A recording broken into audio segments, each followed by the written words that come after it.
जय जगन्नाथ। आज वीडियो रे जानिबा आचमन किपरि करा जाय एवं आचमन करिबा द्वारा कौन हेइथाय। कोनोसी पूजा आरंभ पूर्वरु आचमन करिबा आवश्यक। एहा पूजार फलाफल को द्विगुणित करे। आचमनर अर्थ हेउछि पवित्र जल नेबा जहा शरीर को शुद्ध करी। नियमित पूजा ठारू आरंभ करी स्वतंत्र रीतिनीति एवं हवन इत्यादि समस्त पूजा रे आचमन करिबा आवश्यक।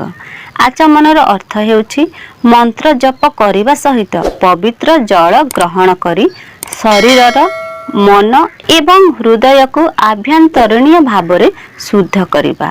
शास्त्र रे आचमनर अनेक पद्धति व्याख्या करा जाय। आचमन बिना पूजा संपूर्ण बोली कुहा जाए नाही। पूजा असंपूर्ण होइथाय।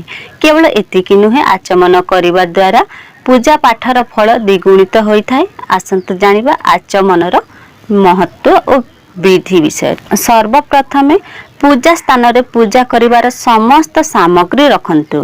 गोटिए तंबा कलश रे बा आचमनी पात्र जदि अछि ताहले आपण आचमनी पात्र नै पारिबे। नहले गोटे तंबा ग्लास रे छोट चामच आपण तंबार चामच निहाती भाबरे नेबे। तंबा पात्र रे गंगा जल रखंतु। नहले शुद्ध जल रे गंगा जल मिसई पात्र रे रखंतु। भगवान को ध्यान करी आचमनी पात्र रु पानी पापुली रे रखंतु। प्रथम गोटे चामच पानी आपणक पापुली रे रखिबे।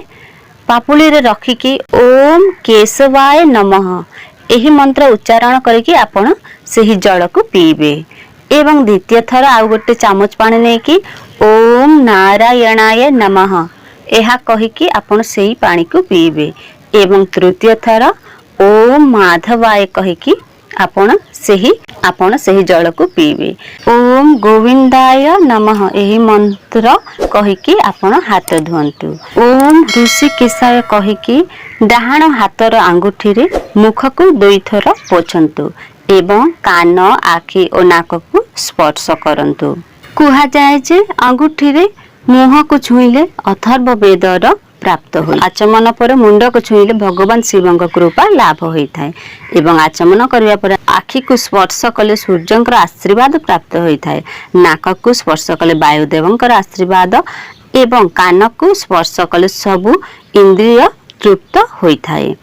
सेथिपाई पूजा करिबा पूर्व आचमन करिबा विशेष गुरुतर रही। एही पद्धति एवं नियम द्वारा करा जाउथिबा आचमन संपूर्ण एवं पूजा पाठ संपूर्ण बोली विवेचना करा जाए। आशा करूछि वीडियोटी आपण मानकु भलो लागिथिबो। जदि भलो लागिथाय वीडियोटी को लाइक करंतु, चैनल टी को सब्सक्राइब करंतु। जय जगन्नाथ।